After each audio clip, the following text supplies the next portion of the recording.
What's up, everybody, and welcome to the Black Side of Liberty. It's your man, Governor Wildstar. Hey, I appreciate each and every one of you out there for watching, all my beings of light, art, culture, and knowledge, for tuning in to this very special episode with a wonderful guest who I'll be introducing to you in just a moment. But first and foremost, of course, while you are watching this program, please be sure to subscribe if you are watching on YouTube. I'm doing my best to hit my goal of 30,000 subscribers. So if you are watching on YouTube, please be sure to subscribe right now, helping me reach that goal, like I said, of 30,000.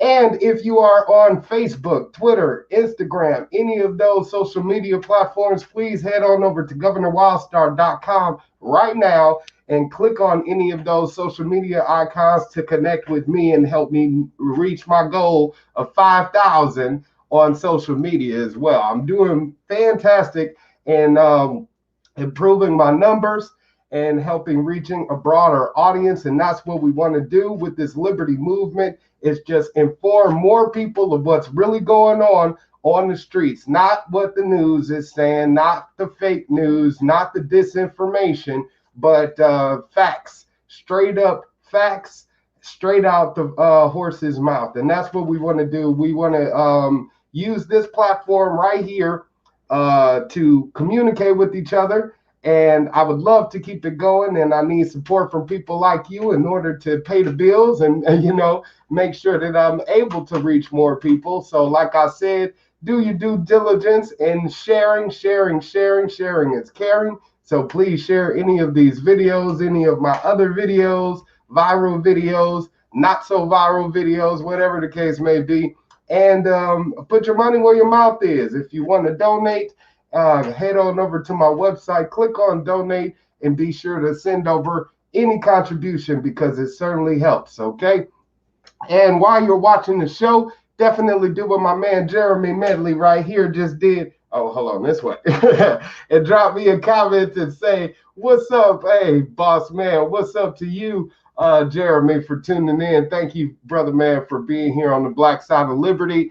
Do like my man Jeremy did, drop a comment or a question along the show, and I'll do my best to get it popped up on the screen right here like I did here. But with no further ado, I want to introduce to you my wonderful guest who's been waiting patiently, the wonderful Miss Ashley Jade. Ashley Jade, thank you and welcome to the Black Side of Liberty. I think your microphone is muted. Thank you, Governor, and my last name is Shade. Shade, right? Ashley Shade. Yes. All right. I think that's what I said. Did I say something else? I hope not. But I appreciate you, Ashley Shade, for being here again on the Black Side of Liberty. Ashley Shade is the chairperson for Outright Libertarians and is a LGBTQ activist. So we actually met through Facebook, and I think we've been friends for quite some time, and the Liberty movement has just brought us closer together, especially with us being involved on multiple candidates' campaigns. But now we have an opportunity to sit down and talk and hopefully get to know each other a bit more. And you guys, again, are involved in that conversation, so be sure to ask a question or comment during any time. Now, Ashley, like I said, we're just getting to know each other, really, and I'd like to know more. So if you could, tell us, who is Ashley Shade, please? Yeah, absolutely. So my name is Ashley Shade. I am an activist in the great state of Massachusetts. I am a libertarian woman. I am a transgender woman. And I am known in the party as being both an activist for the GSM community, or gender and sexual minorities, an acronym that we prefer to use rather than LGBTQ, so we don't have to add more letters. And essentially, what I do is I do a lot of work with different campaigns. I'm currently serving several, and I've been a part of many from all different levels in all kinds of different positions. So I'm deeply involved within both the Liberty movement and the GSM movement. And my goals with politics and activism is to just make life better for people. I want to see a world set free, and I want to see a world where people can be themselves and just live their lives and have the ability to be completely free. Exactly. That's wonderful. I think as an activist, that's really all that we want. No matter what cause that we're kind of out there on the streets fighting for, that's the ultimate goal, the end goal, is freedom for all. And as long as you're not hurting me with your lifestyle or your life choices, whatever the case may be, then hey, you should be free to do as you please. And I feel the same way. Unfortunately, there's people that think we should live in boxes and be controlled in what we do or say or etc. And that's what they use government, government for, to that means. And libertarians have a goal to take over government, I guess, in the sense, and to return that natural right to choose for ourselves back to us, so we can have that choice. So I applaud you for, again, being out there and advocating that and challenging the system in doing exactly that. So you said GSM. That's actually new to me because I guess the popular use of, a term of identity, whatever the fuck you want to call it, is LGBTQ. And so now you're saying GSM would be the correct term, right?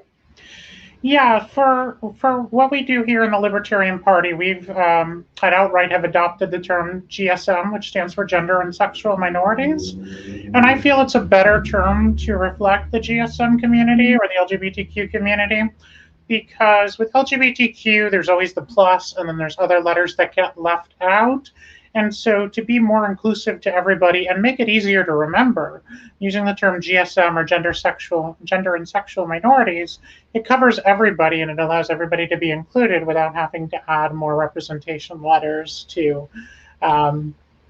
be involved. So GSM is a more inclusive term. It's a term that I like to use. It's a term we've adopted through outright, and we're trying to make it more popular. And when I talk to LGBTQ people outside of the party, there are many people who really like it because it is more inclusive. There are some who are lukewarm about it because they're just used to what we already have.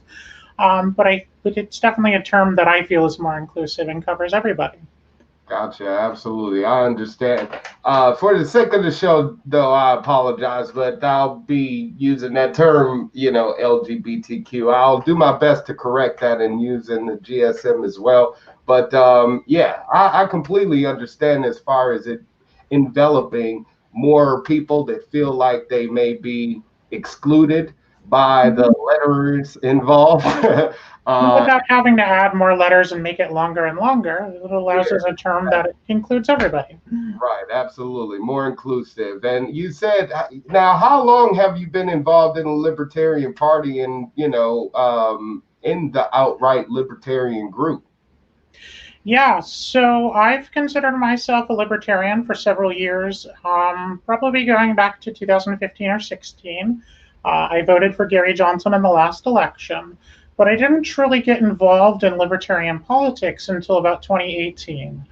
And I was really hesitant to join the party for several reasons. And one of them was that as a transgender person, there are a lot of people in the party who are still, while we've gotten a little better, there are still a lot of people, especially online, who have loud voices of being anti-transgender.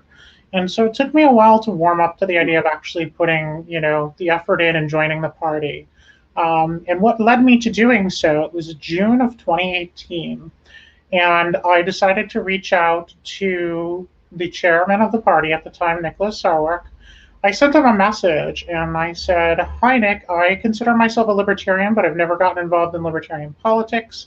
I'd like to join the party, but I'd also like to know that the party supports trans people and transgender rights."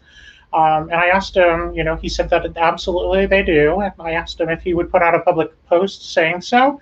And he did immediately, and I immediately joined the party. Then I got involved in the state level as well, and I've been involved ever since. So I've been here about 2 years, but in the past 2 years, I've been involved in more campaigns than most people.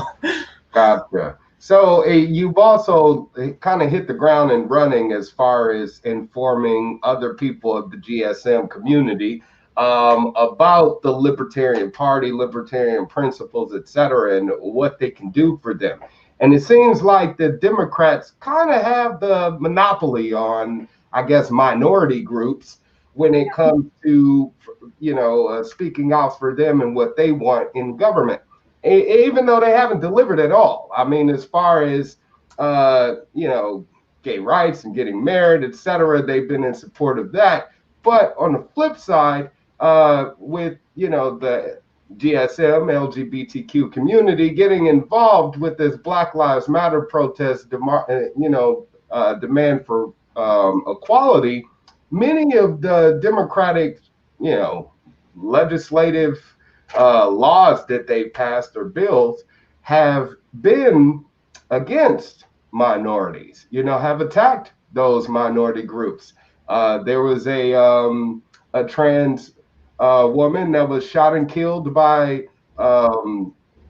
police, a Black woman, and they believed that she had a gun. Same old that we hear, with the reason why they kill Black men, Black women, etc.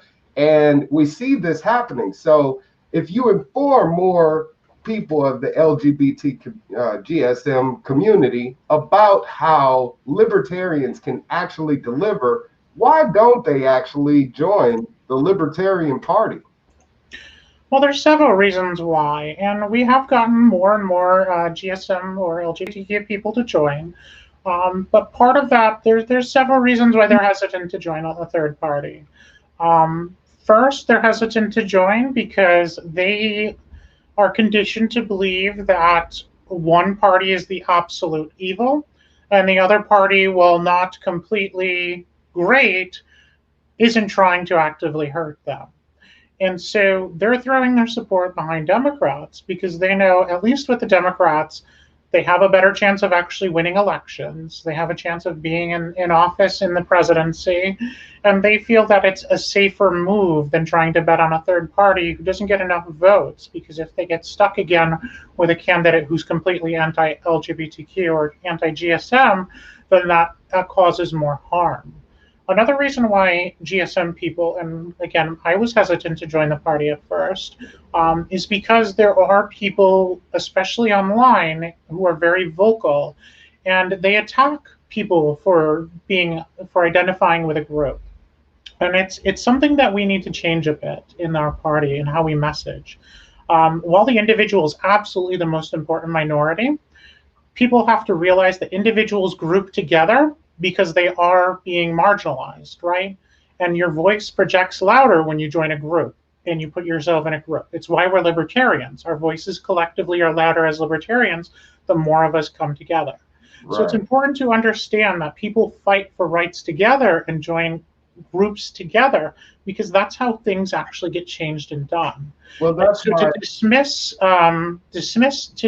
somebody for, just for being LGBTQ or being part of a certain group and try to dismiss the entire group just because they talk about the group. That happens a lot in libertarian circles, and it's something that ends up pushing people away.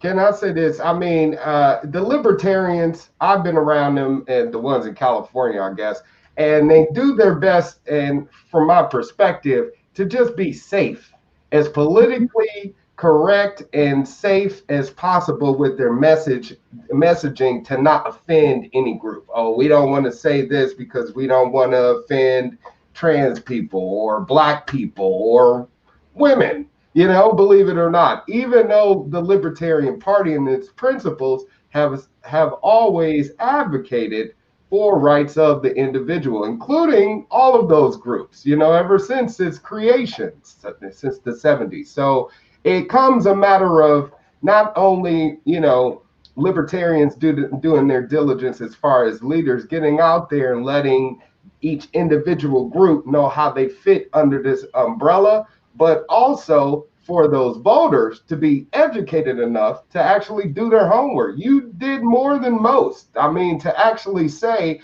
I'm sick of the two-party system. They haven't done a damn thing for me. I'm feeling like as far as principles and morale and choice goes, I'm being limited. And you looked outside of that. More people don't do that, and I think that's what happens to people of all groups, no matter what the case may be. It's just when it comes to the American voter, we're just, ill-informed, wouldn't you say? Yeah, absolutely. Voters are definitely not informed well, and voters are kept stupid purposefully. If you listen to debates from most kind of campaigns, what you're going to hear is a lot of people skirting around questions. You're going to hear similar responses, even though people are from different parties or the same party. And you're going to hear personal attacks. People don't actually talk about the issues anymore. Politics used to be a system where we would talk about issues and we would have discussions about the issues and how do we solve them and what do we do. And now politics is all about pointing the other person as the worst person. It's all about, the negative. It's all about showing that this person is more terrible than I am, so you should vote for me because I'm not as terrible as they are. Well, you're both fucking terrible, right?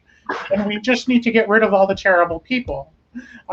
So if we have two terrible candidates, what we need to educate ourselves on is there are other people trying to be a part of the system. The states are completely corrupt in who they allow to even run. Many states, the ballot access laws, the being able to get enough votes and signatures to even get on the ballot to even be considered a candidate. Right. If you're not part of the major two parties, it's ridiculous. It's unfair. It's terrible to the American people. It's completely against the idea of our country where we talk about freedom and equality and justice. It's completely unjust to keep people off the candidate ballots just because they're from another party. So we have limited access because the laws and the parties have done that. They don't want us on the ballot. They don't want to hear our ideas because they know if people start listening to us, then they're in big trouble. Yeah, I think that's kind of what's happening right now with the presidential candidate, Jo Jorgensen. She's a woman running for president, and you would think that more women's rights groups and, equality groups that are advocating that would be out there supporting her and letting people know more about her, or at least demanding that she has an opportunity to join the debate stage for the presidential election, but they haven't stood behind her. And it's like they're more enthusiastic about Kamala Harris, who has an awful record arresting and prosecuting minorities in the state of California, not only as district attorney, but attorney general, head of the state.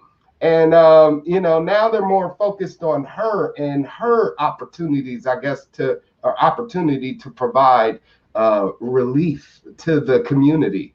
And it's sad that we get so invested into the two-party system, red or blue, Republican or Democrat, election year after election year, and nothing changes. And it's the definition of insanity, expecting that one of them at some point is going to do something different when they haven't proven that. And then, come after the election, they just toss us all to the side. So the Democrats pander to the minority vote. We see that happening now more than ever, and it's just sad that we're getting tossed to the wayside. But I kind of want to switch gears here as far as talking about, these political parties, because on the other side, you have the Republicans who pretend to be, conservative, even though they spend a shitload of money and don't care about, limiting government's control. But their problem, I guess, against embracing people of the GSM community or supporting their rights, etc. They say so, but then at the same time, they play this again. Well, the religion and state part, kind of, I guess, poisons their idea. And their idea is that this is a Christian nation. All of that's, I guess, is, gay or whatever, sexual, is against God. And it's all just a fad. And we kind of see that in a sense with regards to media, people, promoting a certain idea and lifestyle. And as far as being transgendered, which you've identified yourself as, I know people that where they, I guess, been a cross dresser and has, embraced this lifestyle, but then at some point changed. And it's like, is it genuine as far as who you are, or is transgenderism just a trend? I mean, and they popularize it through media. You have it attracting certain people as far as, well, I've even met people before say, well, I'm sick of men or women say, I'm sick of men, and then they start dating other women, and then they see things are the same, and then they start dating men again. And it's like, I don't get it. So, yeah, it's just a lot there as far as the lifestyle itself. And because it's being more put in the limelight and more attention is being brought in onto the lifestyle by the media, that's where it becomes like a cultural thing where people feel like it's a threat against what they want to do as a human being. So has transgenderism become a trend in your eyes? No, being transgender, yeah, has existed for the entire history of human beings. The natives used to have what they called two-spirit people, who both had male and female characteristics. We've come to the term in modern day usage of the word transgender, but people have been gender expression and gender identity have existed throughout history, and people are going to feel and think a certain way. They're going to be different. And when it comes to being transgender, it's medically proven.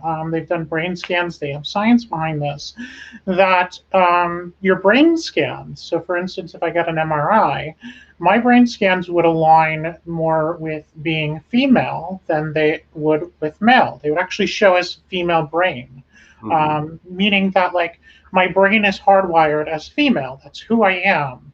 And so, being trans, I see that more as a physical mistake than what most people think is some kind of mental mistake. Mentally, we're perfectly fine. We're perfectly capable of functioning as human beings, and our genders are part of who we are. And so when it doesn't match, well, luckily now we have science that allows us to make changes to make that happen.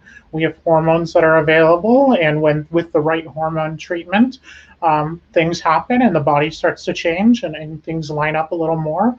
But mentally, there's nothing wrong with trans people. Transgenderism, being the idea of being male or female, or being the opposite gender or both genders, or anywhere on this spectrum of gender. Some people feel more feminine or masculine. I mean, we have tomboy, we have tomgirls, right? We have femme men. Gender is that expression could go either way. You can still be a man and be feminine. You can still be a woman and be more masculine, or as butch or whatever. So that gender goes on a spectrum. It's been represented in our society for years. Being trans is a medical term, and people who are transgender deserve to live their lives how they choose. And cross-dressing is totally separate from being transgender. Cross-dressing is when you are your gender, you're okay with it. You just enjoy different clothing or different, ideas of being feminine or masculine, depending on if you're male or female. That's a totally different kind of lifestyle thing. That's not so much, wanting to change your gender and wanting to match your gender with how you are. But being trans is about, for me, I always knew that I was a woman inside. I knew I was a little girl. I always felt that way. It was always a part of me. And so most trans people, that's the case. And when they get the proper treatment and hormones and are able to transition and live their lives and be accepted for who they are, they tend to live great lives. Yeah, and that's, I think, the difference now between, let's say, the 1970s, when living that type of lifestyle outright would be shunned upon more by society, especially here in America, you know. But yeah, you would think as liberal of a place of a country as America is, live and let live, we've again created this box of ideas that what is an American and how that looks. So it's sad that we've let society again dictate the gender identity of who we are as human beings, because we do have a divine feminine within us. We do have a divine masculine within us, you know, no matter what your gender is that you identify with. And it's sad that, again, I guess as spiritual beings, we haven't evolved yet to that level where we've started to embrace that societally. And it would be great, again, if we had leaders elected, such as myself, in office that would create the pathway to that. But you have those leaders in office right now who tend to stick by the book, you know, the religious books, to say, no, this isn't acceptable, yada, yada, yada, and they create laws around it. I mean, even as a candidate, I can't tell you how many people that I've met that have said, I can't support you for, you know, whatever office that you're running for because you support gay people. And I'm a person of faith and they're going to go to hell, but God loves everybody. And it's like, Yeah. you know, where's the contradiction there in saying that if you're going to be a Christ-like person, I guess, and express those tenets, then you would be forgiving. You would be understanding. You would live and let live, you know, and not want to impose your own understanding or your own ideas upon someone else, especially through the use of force. So we see that happening now, and it's sad. And the troubles of those individuals, of course, do lead to high suicide rates.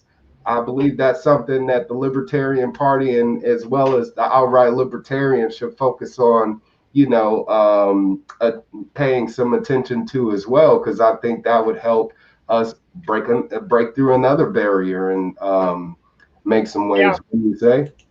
Absolutely. The suicide rate, especially for transgender people, is very high. It's around 40% of transgender people throughout their lifetimes at some point attempt suicide. And a lot of times the drive to attempt suicide comes from being rejected in society. It comes from having your family completely disown you. It's especially high among youth. When you have religious family, when you have all this pressure to hide who you are, not ever be able to live the life that you feel who you are, not be the person that you feel you're meant to be, when you have to hide that for so long, when you get constantly barraged, insulted for being that, when your own family and friends disown you and try to harm you and try to tell you that you can never be who you are, eventually the stress of that does get to a lot of people and they attempt suicide.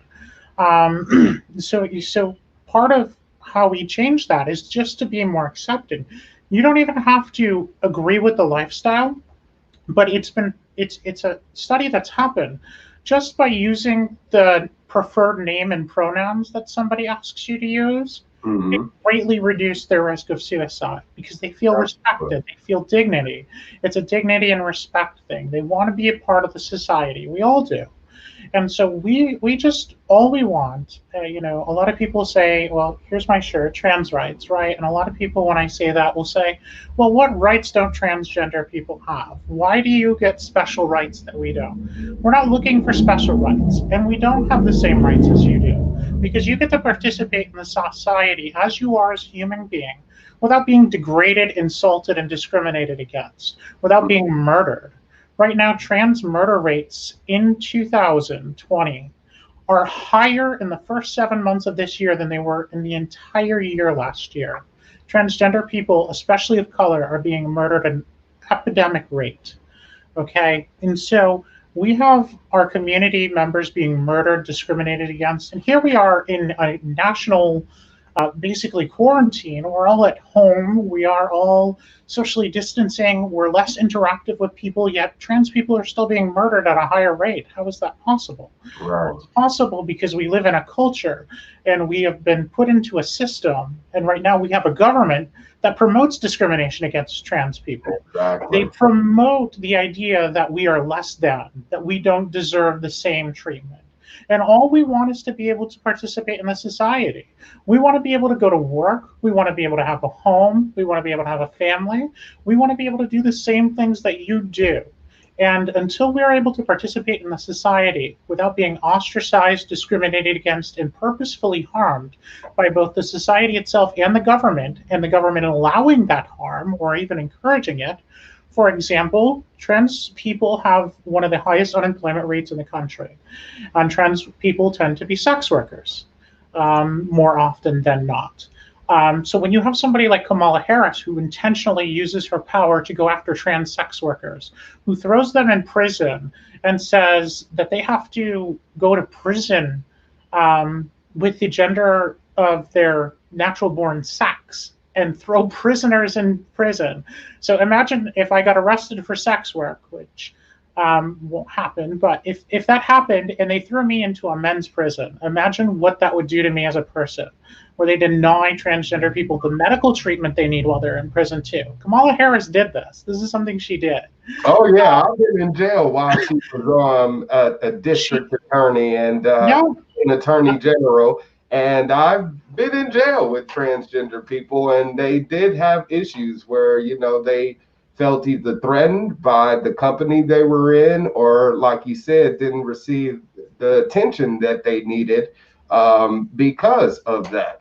And it's sad that, again, the constructs of our society has kind of created it to where we're prejudiced against for all these, you know, various reasons.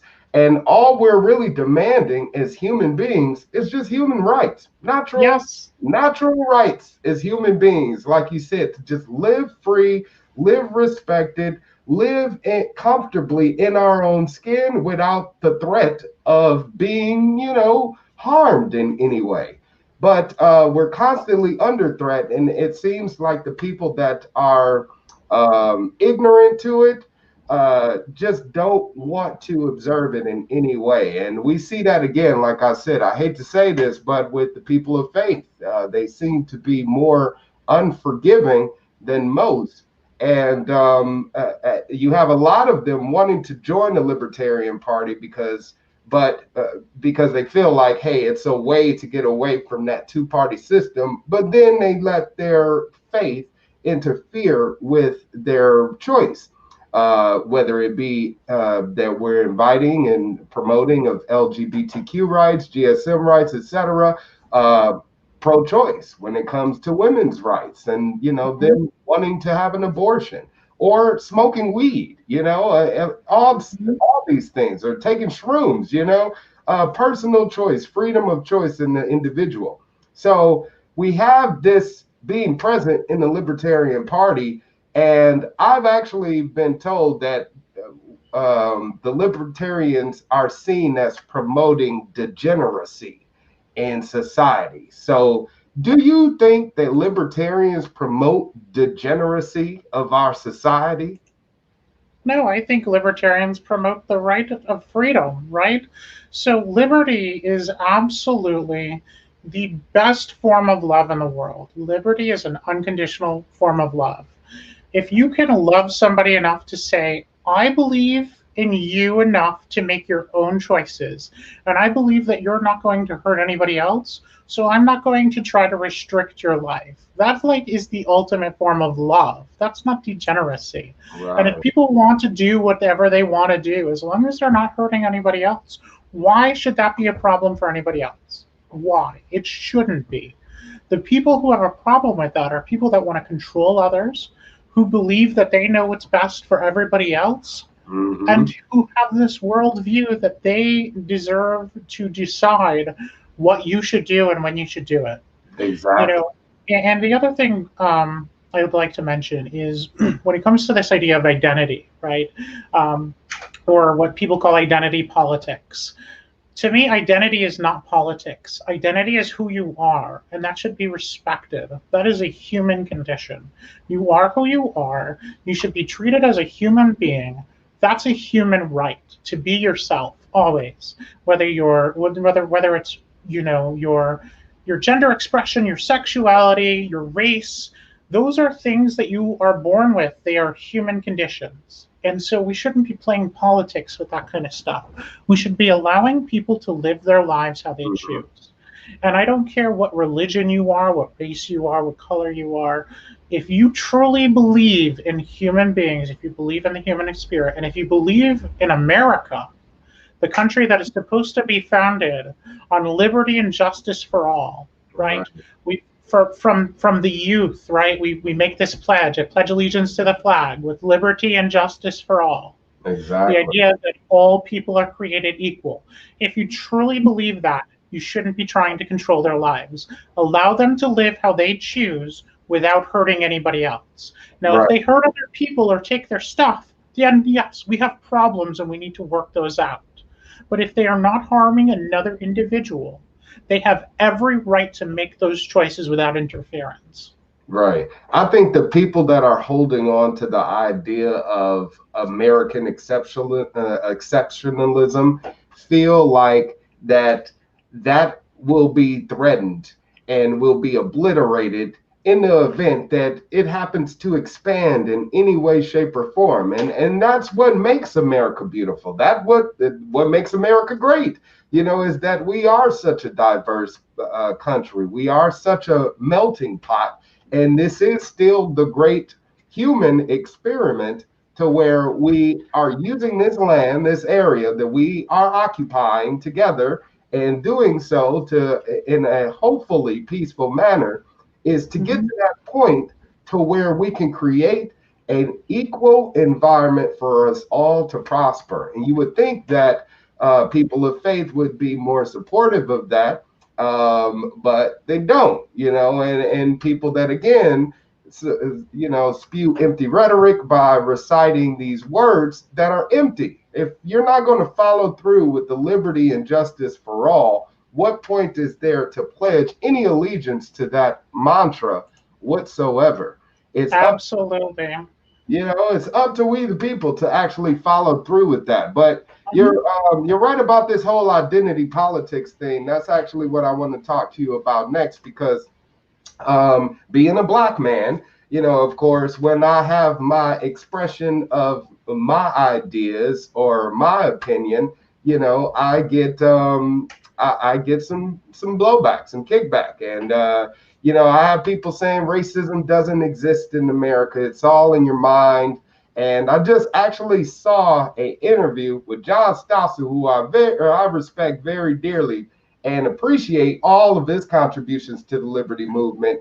He did an interview where he basically said that racism doesn't really exist in America. And he had Larry Elder on there to support his idea, as well as Brandon Tatum, some right-wing, enthusiasts.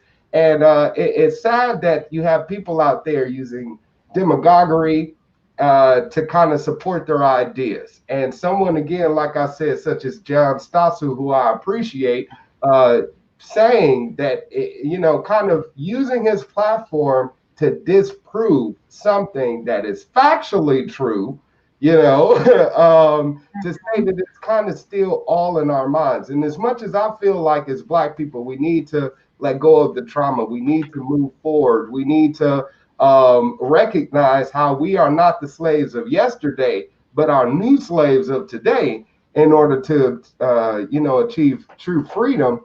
Then you would think that this idea would somewhat be appreciated. But someone such as John Stossel took people like John Elder and Brandon Tatum to support his idea that racism doesn't exist. And you have a lot of racist people that are out there, and they find, I guess, the cookie cutter Blacks, the token Blacks, to support their idea and say, well, yeah, it doesn't exist.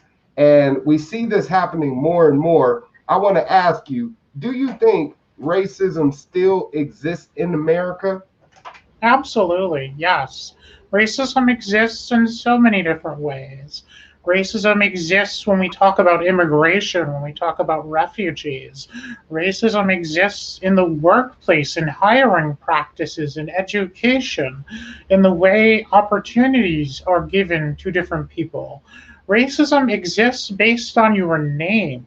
If you have a black sounding name, you are less likely to get hired or even selected for a job interview than if your name is John or Michael, right? So, absolutely, racism exists in America. We have these preconceived notions. And there's also this systematic racism where our systems are designed and our laws are designed to control people. And a lot of the design of these laws is to control minorities, it's to control people of color, it's to control black people, it's to control Hispanics, it's to control the gay population, it's to control trans people. A lot of what is happening in the United States is that these laws are put into place that people feel are just, but these laws are used to conduct racism, to criminalize and imprison, mass incarcerate people. And then not only do they mass incarcerate brown and black people, but then they use them for cheap labor in prison. So if that's not a form of slavery and racism, I don't know what is. Right. We definitely have to get better as a culture and a society at recognizing that all people cannot be equal until everyone has that opportunity. And if we continue to dismiss marginalized communities and their complaints and not listen to them, then what's going to happen is we're going to continue to have the same issues. Thank you. So you absolutely understand. yes, you have to.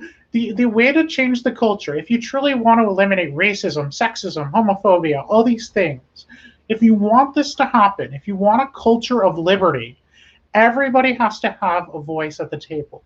Everybody's words, everybody's thoughts deserve to be heard and listened to. We have to learn from each other. And if you continue to push down and keep away our marginalized communities and our marginalized voices, and they don't have a seat at the table to be represented to fix their problems, if that is a form of racism. It's a form of discrimination, right? And we do that at so many different levels, the society level, the government level, and that all needs to change. The best way to change society is to listen, learn, and love. We need to be compassionate. We need to have empathy for the struggles of other people that we'll never understand. I will never know what it's like to be black in America because I'm not black, but I know what it's like to be trans, and we do have similar circumstances where we get singled out too, right? So in some ways I can identify with some of the problems, but not all of them because I'm not black. Just like you wouldn't be able to identify with the problems that trans people have because you're not trans. Mm-hmm. So you have to be willing to listen to these people who have these experiences. Because you saying racism doesn't matter, of course you can say that if you're not black, because to you it's never happened.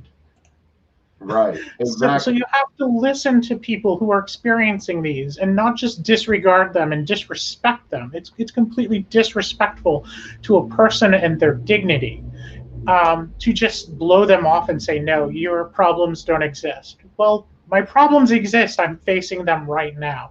Can we please do something about it? And that's why all of our communities, especially the marginalized, need to come together and say enough is enough.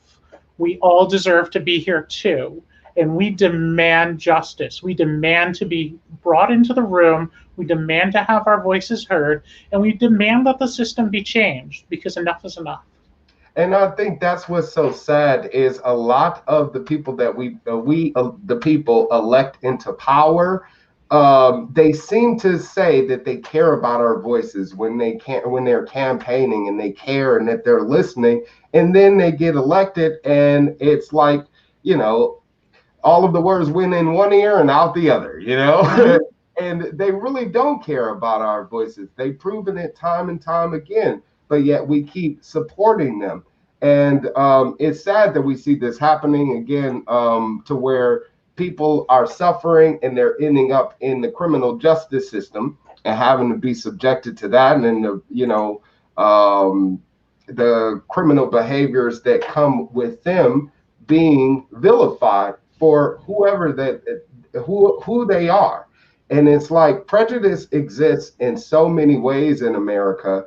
And I think that's actually a connecting fabric between all of these groups that are prejudiced against, whether it be, people of the GSM community or Black community or disabled community or women or whatever the case may be.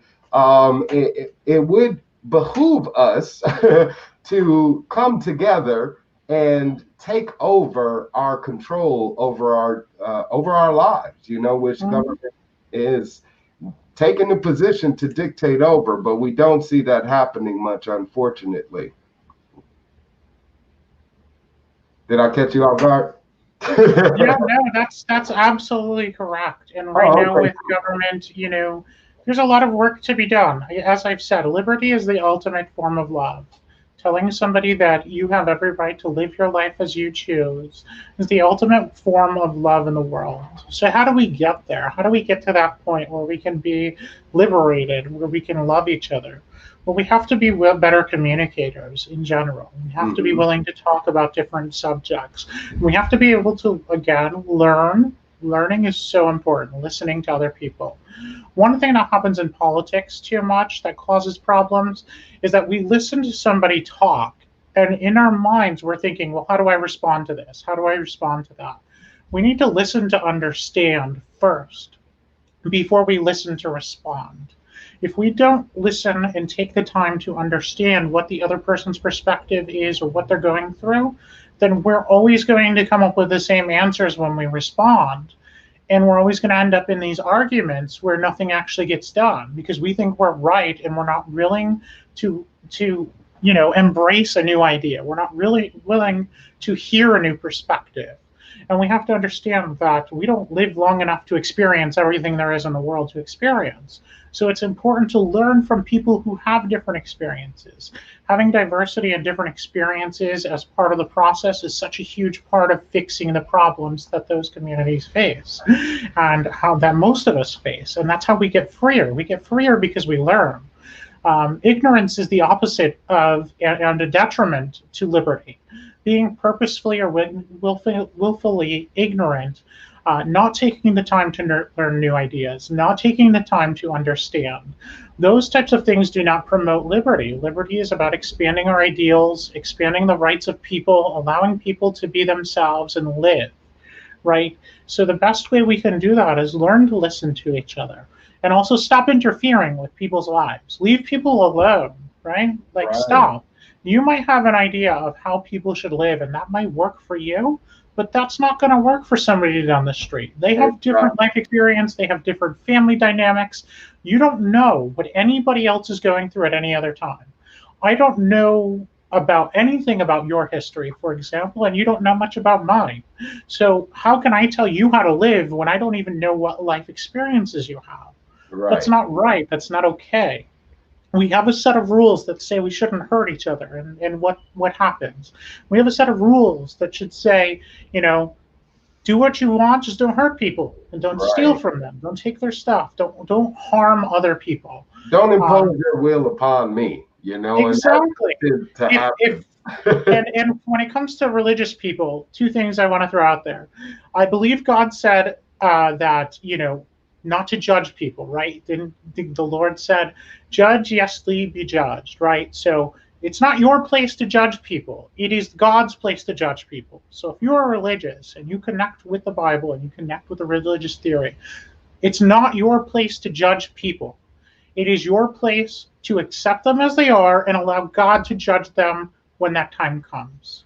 The other thing with religion is that if you truly believe in, especially Christ was the first person to go and help other people who were different, okay?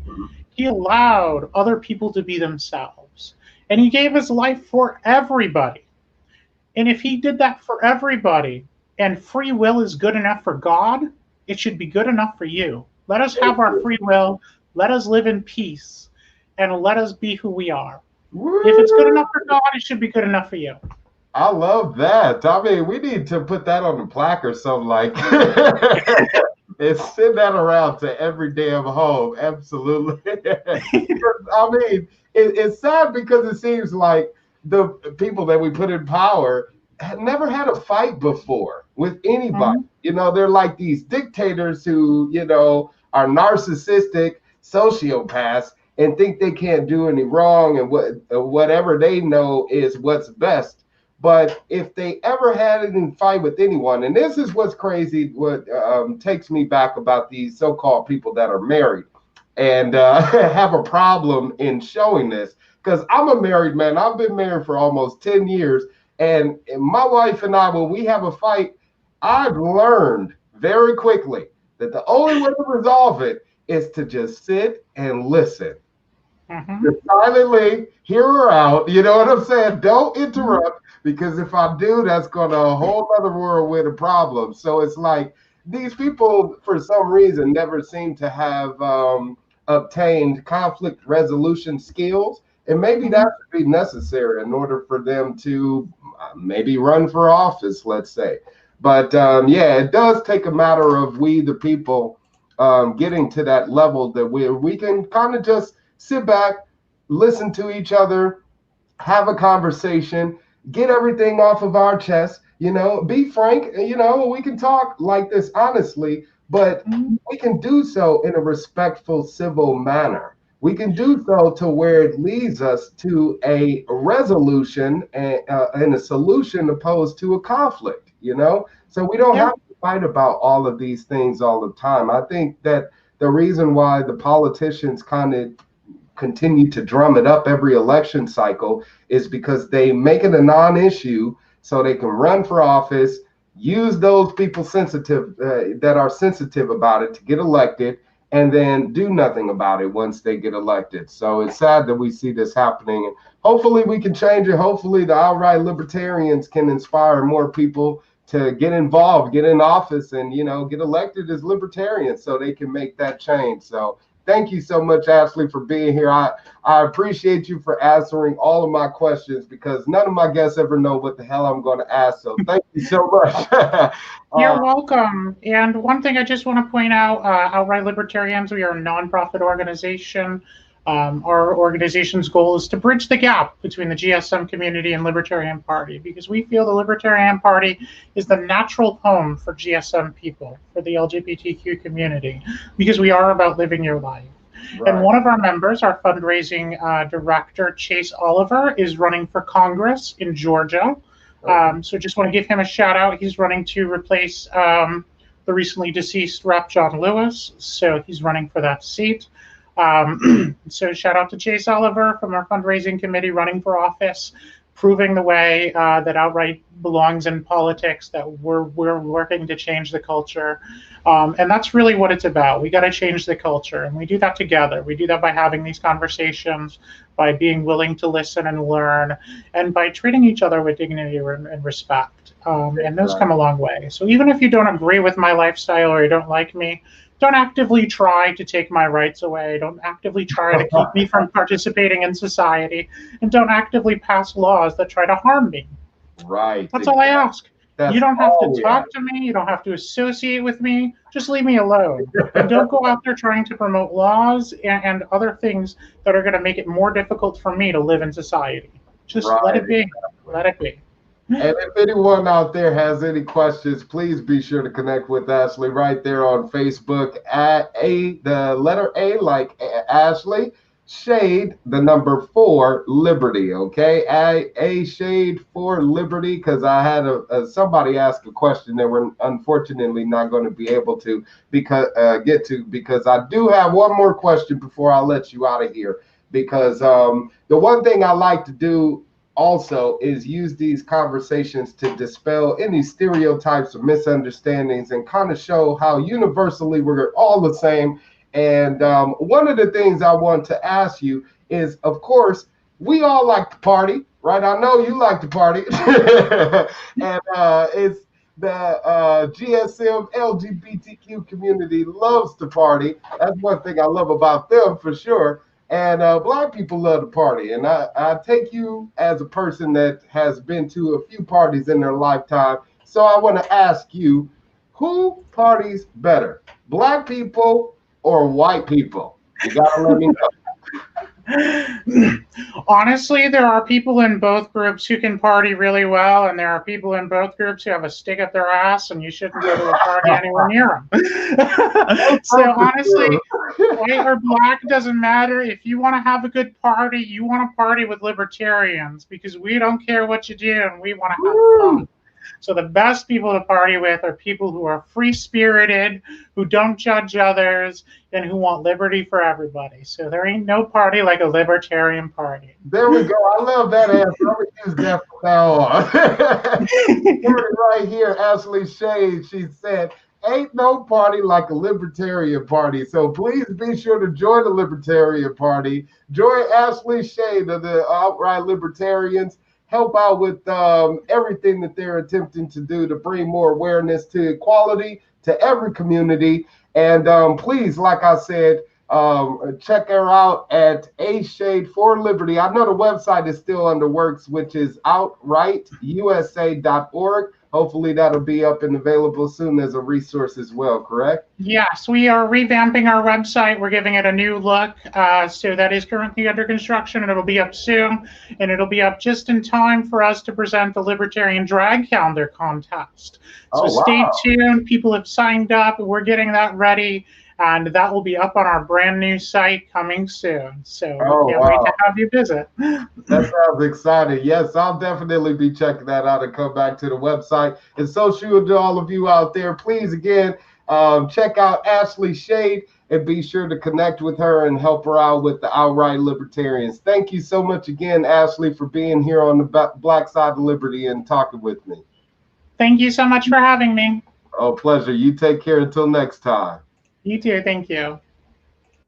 All right, you guys, that again was Ashley Shade, who is the chairperson for the Outright Libertarians. Please be sure to connect with her right there on Facebook, A Shade for Liberty, A Shade for Liberty over on Facebook. Connect with her and find out how you can get involved in the Outright Libertarians and bring in more awareness about the GSM, LGBTQ plus community, all those letters and good stuff out there, and equality for all, because that's what the Libertarian Party is all about, is more freedom and equality and standing up for those true values and principles that this country was founded on. We are still the American experiment trying to perfect that idea, so let's do it. We can do it. Our generation, let's take it upon ourselves, make it our duty to bring those values, those principles to life for once and for all. We can definitely do that. And to any of you out there that want to vote Libertarian, let me get my shit ready here. Hold on. Please be sure to go out and vote Libertarian. If you haven't had your primary yet, which you haven't, the people coming up next is Alaska, Florida, and Wyoming. This Tuesday, Alaska, Florida, and Wyoming. Your state primary is coming up. This past Tuesday was, let's see, Connecticut, Georgia, Minnesota, South Dakota, Vermont, Wisconsin. Your primaries were all this Wednesday. I hope you voted. And please, like I said, if you live in Alaska, Florida, or Wyoming, go out and vote Libertarian. Go out and vote. Like Ashley Shade said, Libertarians across the country are doing their best to just get ballot access. We want to change that. We want to make sure that all of the Libertarians, whenever they're running for office, have an opportunity to make sure that they are on the ballot, that they're getting equal representation as the Republicans and the Democrats. So you can change that by voting for your Libertarian candidates. Vote for them now. Vote for the presidential candidate, Jo Jorgensen, because voting for her will also help all of those other candidates that are running as a Libertarian wherever you are. So vote the presidential candidate, Jo Jorgensen.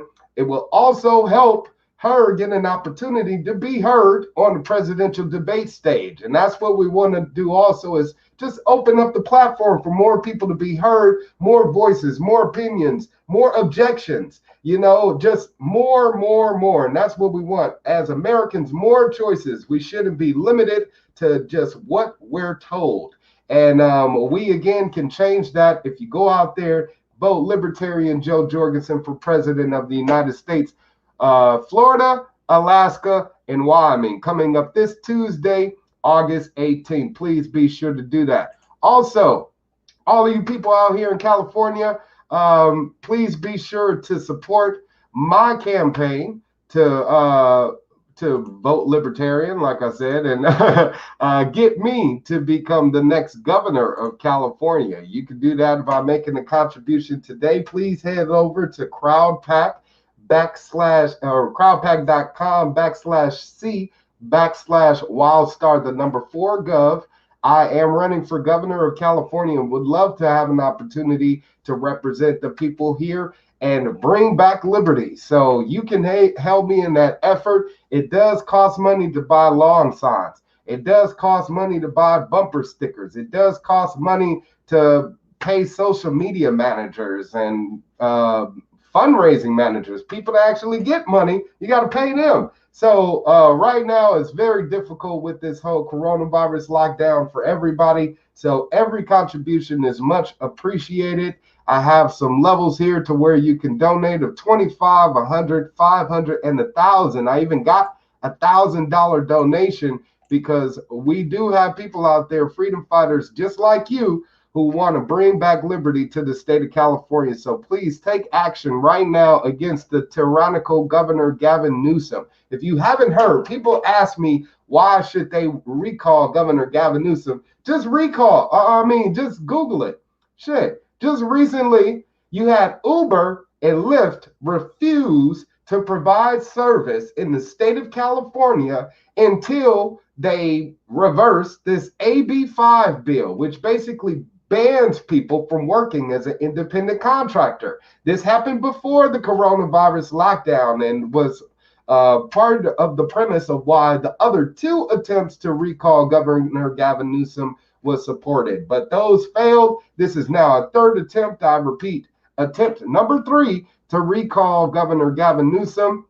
So please support me right now so I have an opportunity to replace him once that recall is successful. Speaking of recall, head on over to recallgavin2020.com, recallgavin2020.com, print out the recall Gavin Newsom petition, circulate that petition, make sure that you get it signed by people that are eligible voters, okay, and registered voters, because a lot of people are just signing and don't know if they're actually registered to vote. So please be sure to make sure that everybody is eligible to vote and are on there and signing the correct form.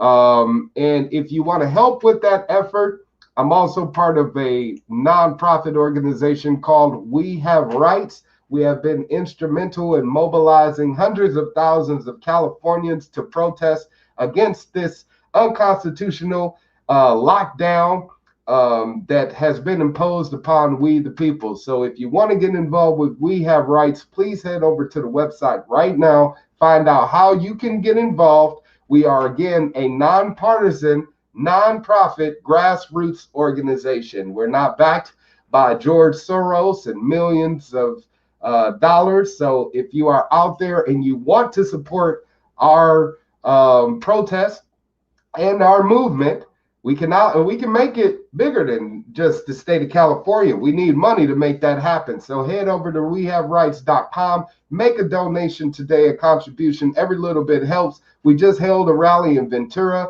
where we were able to mobilize nearly 1,000 people to get out there and bring awareness about this recall petition for Governor Gavin Newsom, and was able to get over 500 signatures for that petition. So please join us at wehaverights.com and get involved. Also, if you guys want a psychic reading, please be sure to come back next week, Wednesday, where you can talk to my wife, Crystal Wildstar, who will be hosting her Crystal Room Wednesdays right here. This Wednesday, she was out of town, and but she will be back next week, Wednesday. So please be sure to come back every Wednesday right here on YouTube. If you aren't on, if you're watching this anywhere else on Facebook, etc., go on over to YouTube. Be sure to subscribe so you can talk to my wife, Crystal Wildstar, if you want to ask her a question about your love life or your career or any of that stuff. She is a very talented psychic and would be happy to provide you with all of the intuitive knowledge that she has been graced with. So please check her out every Wednesday right here on the Governor Wildstar YouTube channel, Crystal Room Wednesdays with Crystal Wildstar. And of course, you guys definitely be sure to come back next week, Tuesday, for another Black Side of Liberty, where I'll be talking to Mr. Thomas Queter. He has something clever that he says. It's like never quitter, never quieter, or something like that. But yeah, Thomas Queter. He will be here, New York Senate District candidate, District 52. He will be right here on the Black Side of Liberty. So please be sure to come back where we'll be talking to New York Senate District candidate, Thomas Queter. All right. Till then, you guys, hold on. My computer is freezing. I must have been talking about too much on the Black Side of Liberty. If I'm still recording, maybe I can edit it later. But in the meantime, my computer is frozen and I'm not able to end the session. Hopefully I'll be able to. Not sure if the NSA and FBI, CIA, whatever, decided to stop my broadcast and interrupt that. We were talking about some good shit today. Maybe that's why. And I got a lot of things going on. All right, hold on. I think I'm back. Damn it. All right, there we go. Anyways, you guys, I think I'm okay. I'm still recording. I'm good. So I'm done. Black Side of Liberty. I'm gonna shut down this session before my computer does. But you guys, like I said, please be sure to come back next time to the Black Side of Liberty. I appreciate all of the comments and questions from all of you guys. So please tune in next time. All my beings of light, art, culture, and knowledge. Take care and long live liberty. Peace.